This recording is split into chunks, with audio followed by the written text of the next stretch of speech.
Hey, you want to film how we do like proposals? Sure, why not? Is that what you wanted me to say?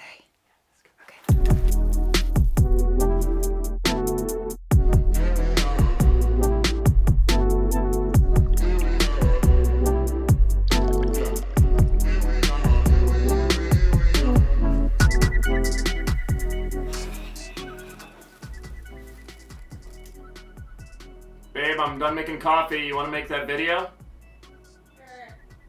We wanted to make a quick video showing you guys a little bit of the behind the scenes and kind of our thought process when it comes to planning and capturing proposals. And I'm pretending like there's something in this mug because we had B-roll that had this mug in it, but it's actually empty. So I'm going to set this down. It smells like coffee. Was there a reason that coffee There was in it? coffee in it, So- but not anymore. All right, then let's jump into it and let them know what we know. You know? Yeah, I know. Do you know? I know. They know. Yeah. They're about to know. They'll know. Yeah. They'll know. So we'll start off with kind of what goes into planning the proposal in the beginning when we get the inquiry and how we go about actually setting it up. So the first thing is We get an email from the guy. We get an email. So we actually have there's some pages on our website that are optimized to reach out to people who want to propose. And so we get a lot of inquiries for proposals. Our assistant will reach out to them and kind of set up a phone call. And I'm always the one who talks on the phone with them to kind of plan out details. Man to man, usually, you know. Man to man, and Laura doesn't like phone calls. Who does like phone calls? Though? Some people love phone calls. Well, then they're weird. Yeah, if you're one of those people, you can just unsubscribe, right? Just kidding. No, don't unsubscribe. Don't do it. Don't do it. I basically ask him some general ideas of what his plan is. I start off just kind of getting that 1,000-foot kind of bird's eye view of what the plan is going to be. It's really, really important as photographers to fully understand and be on board with what the plan is going to be, because if things go wrong, you're in this terrible situation where you were hired to capture this event and you don't have control over like timing and how things are flowing. And if something goes wrong, you can't capture it. And so our goal is to just right at the get-go, make sure that is this proposal really going to be a good thing for us to work? Yeah. Well, and also just planning for any and everything to happen, basically. Yeah. Like anything bad that can happen, we're already thinking about it and planning for it. Yeah. So. And so I ask questions to try to draw out those red flags that might be like, oh, things can go wrong here. Right. Like if they don't actually hike, but they're wanting to do a hike, usually we won't recommend that because. Yeah. For example, we got an inquiry of somebody who was traveling to the Adirondacks where we live, wanted to hike one of the taller mountains in the Adirondacks. I asked him, do you guys do much hiking? Have you guys done a lot of hiking before? Not at all, right? Yeah. And he basically was like, no, we don't. And he wanted to do it in the dead of winter. Yeah. It was just, the whole thing was like, this is not going to go well. Even if you're an avid hiker, the winter hikes are not necessarily everyone's cup of tea. So yeah, planning for everything and anything. Asking questions to make sure we get a feel of who she is too. Yeah. Because he might be a hiker and she absolutely hates it. So how are you going to get her to go on a hike with you and not be miserable? Even the guy who's planning the proposal doesn't have full control over what happens. So he can, if you're not confident that this is going to go well, like if he's not confident it's going to go well and he's going to be able to get her to certain locations, you're asking for a tough situation. So like today we have a proposal and Scott is the guy who reached out to me. I talked to him about this and I specifically asked him questions to get an idea of what their relationship is like, how easily he's going to be able to get her to different types of locations. And we give location recommendations. And so we want to make sure that as we're recommending something, it's going to work for their relationship. You know, it's not going to be like, why would he ever take her to almost this place? Almost like giving it away before it even happens too. Because like if they don't do something and he's like being weird about it and trying to get her to do something, then it's like, oh, like this might be a proposal, which usually the goal is to surprise the girl with the proposal. So from there, we kind of go into planning out the specific details of the proposal. Yeah, basically like how he how he thinks he's going to be able to get her to the location, what the signal's going to be to let us know that he's about to propose, Mhm. what we're supposed to be doing beforehand. Like, are we hiding? How do we stay incognito? Yeah. So kind of going over that, and then even figuring out what we're doing after the proposal. Like, does he want to take more pictures? You know, what is she going to want to do? That kind of stuff. Yeah. So one of the big things that we need to figure out every single time, which you mentioned, is how do we look natural,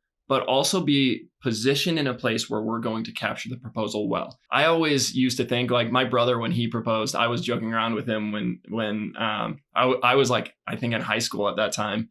And I was joking around. I had this camera. I was like, I can hide in a tree or I can hide on top of a gazebo while you guys are under the gazebo and like take pictures. And I would joke around like being hidden in this weird place to take pictures of his proposal for him. Now doing this, I realize that is so stupid. Like you don't just almost hide. Just give yourself away by doing that. Yeah. Like if she happened to see you hiding in a tree, it's like, what are those people doing there? Yeah. And it's just so weird to kind of go about it that way. So what's better is to take an approach where you look very casual in the environment. And the nice thing about us doing this together is this guy, if Scott, he's going to propose to his girlfriend, he's going there on a date with his girlfriend. It's pretty normal to see another couple there on a date. Right. So it's really easy for us to just kind of blend in. Yeah. And imagine if it was just like you, like standing there waiting and like it's just weird. You don't have anything to do. Then it's like, why is this guy just randomly in this field? Especially because we need to be able to access our cameras quickly and be in the right positioning. And that's one of the things that we figure out with him is like today, Scott's going to be positioned in the field where we know we can get the scenic background in the pictures. Mm-hmm. But we have to make sure we're in the right place to take those pictures as soon as he drops to one knee. And usually the guys don't stay down on their knees for very long. So it's like you have like 30 to 60-ish seconds to get these photos. So it's like you want to over prepare with at least where you're standing so that if something else ends up not going well, you still have those seconds to like recover instead of like half of the time you were just trying to get in position and then you waste all of that time that you could be using to take pictures and stuff. So yeah, and that kind of brings up two more things that we always talk to the guy about beforehand. So I've already told Scott this. One is he should stay on his knee for not a weirdly long time. You know, it's not like. But say what you're going to say slowly and make it meaningful and just stay down as long as possible. Yeah. Don't get so nervous that you just jump right up after like a half a second. It's nerves. A lot of times they're like, will you marry me? And then they're like, stand up. They've never, like most of the time, they've never done this before. And right. So it's like exciting for them too, but then very nerve wracking. And second of all, what you mentioned about like if anything goes wrong, like we have to be prepared. The other thing that we do is we never shoot a proposal on our own, because if we did, like something goes wrong with your camera in that split second where the guy's on his knee, especially if he gets up quickly. From that? Yeah. Like you just missed the shot. Right. Like you can't fake it. That is kind of one of the things that makes proposals probably the scariest thing that we capture because we don't have control over what is happening. Elopements, I'm all about control. We're all about control. We are controlled. No, we're not. A wedding, you have a wedding planner, the day of coordinator is going to ask, hey, photographer, are you ready to capture the ceremony? It's basically all planned out for you. Yeah. The officiant is announcing like they're kissing each other right now. You know, in a proposal, you don't have that announcement. Yep. So it's like, it is the most terrifying thing. Which we are able to do it because we have a plan in place. We know what to ask and what to plan for beforehand. We try to over plan. Yeah. There's actually no such thing as over planning for a proposal. Like you have a plan, but then you have to just assume that something is not going to always go the way you want it to. And you plan for that assumption. You plan for the plan that might not pan out. Yes. So that is. That was so aggressive. Yes. That is kind of how we go about the planning aspect. So today for Scott's proposal, we are going to be walking our dog Barrett and just casually walking through a field, have our cameras hidden in our coats. And so we'll just kind of like have it zipped up in our coat, like under our arm. So it's going to feel very natural. And so there's really nothing to worry about. But there always is that fear in the back of your mind. Like, what if we give it away for some reason? And so we always just like have a very specific plan. Laura and I are talking about something random so that in case they overhear us, we're not like Or dead talking silent. to our dog, so it's like obvious that we're just like vibing Yeah. with him. His signal to us is going to be rubbing his head.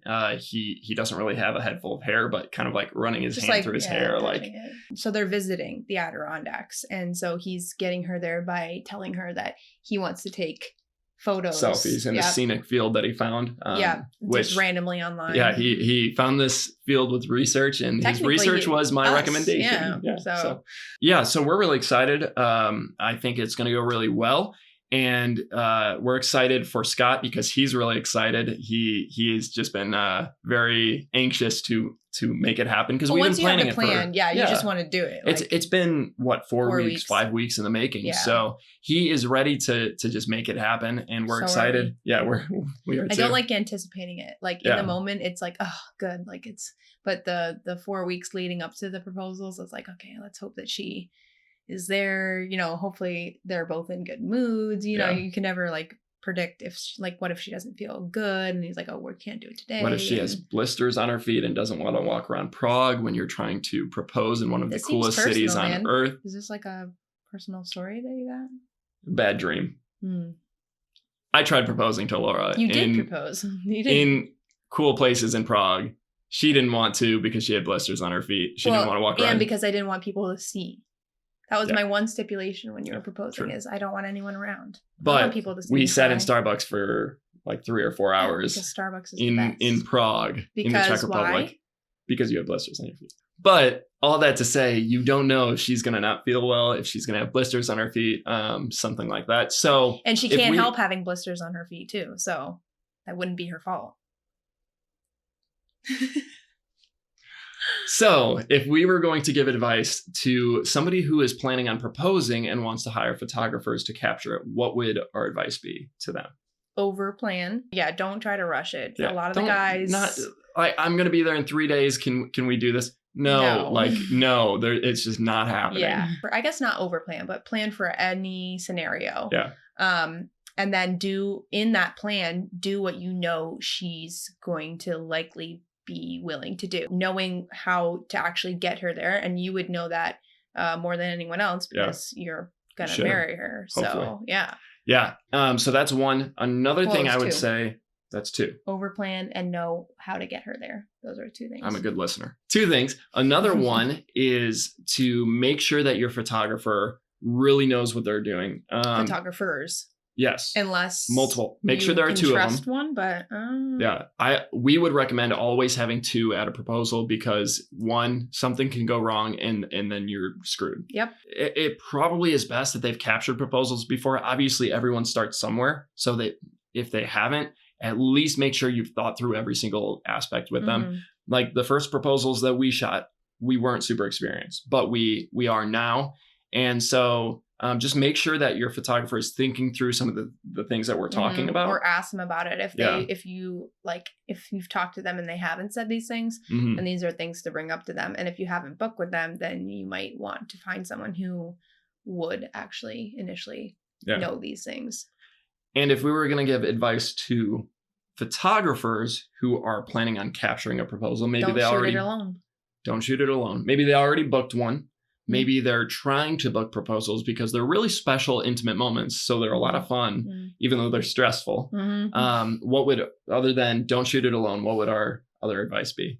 Over communicate with the clients and like let them know like we're going to do everything that we can to like make sure it goes well. Here are different things that could go wrong and what do we want to do in these scenarios so that you're giving them that option as well. Like what's the plan if she's not following the plan? That's a big one. And hopping on a phone call specifically, don't do it stuff over email when it comes to proposals. You really want to have that like face-to-face conversation with the guy about what he's looking for, so there's no back and forth emails, you miss something. Yeah. Another thing would be in your communication beforehand, make sure you ask what is the best way to talk so that she doesn't find out. You know, when we were talking with Scott, when we were talking with Scott, he said that texting was best and he turned off his notifications on his phone so that she wouldn't happen to see that, oh, hey, this random person just texted you about pictures of a proposal. Like, What's going on with that? Who's Dan Pinkard and why is he Yeah. asking about locations? Exactly. So it's like Incognito. you don't want to put that situation on him. Mm-hmm. And so ask what is the best way for us to communicate. Make sure you say like, hey, I would recommend turning off your notifications. And then gear wise, make sure everything's prepared before they even get to the location. Like you want get all there your early. settings done. Yeah. We get there like an hour early usually, actually. Just be over prepared basically. Yeah. We for it. have had couples show up before they planned on showing up. Like that has happened. Yeah. So and we've been there for 40 minutes before they were. Yeah. So it didn't matter. But the only reason it didn't matter is because we were there. It was like 15 minutes early. So if we were only getting there 15 minutes early, guess what? Our settings wouldn't be right for the lighting. We wouldn't have figured out our positioning and all of that. We would have been really unprepared if we got there right when they did. So that is our advice to people planning a proposal, photographers capturing a proposal. That is all we have for this video. So we will go ahead and throw up the pictures of the proposal because by the time we edit this and are publishing it, you'll probably be done editing at least the sneak peeks of the photos. So you guys can enjoy the pictures of Scott's proposal. I think it's going to be great and you guys will enjoy them. So we'll put those up now.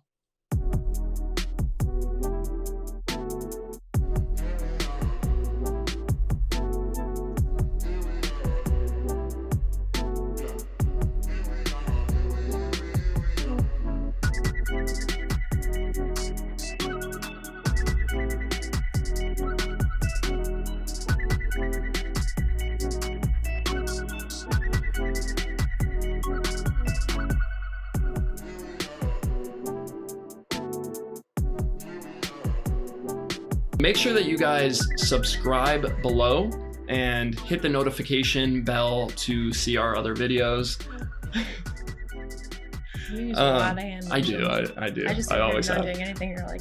I did speech and debate in high school, and they taught you to use a lot of hand motions. Hey, I can debate, but it's I good don't public use my speaking. hands. So, subscribe, like the video, hit the bell, and we will be posting more content very regularly. And we look forward to seeing you guys in the future.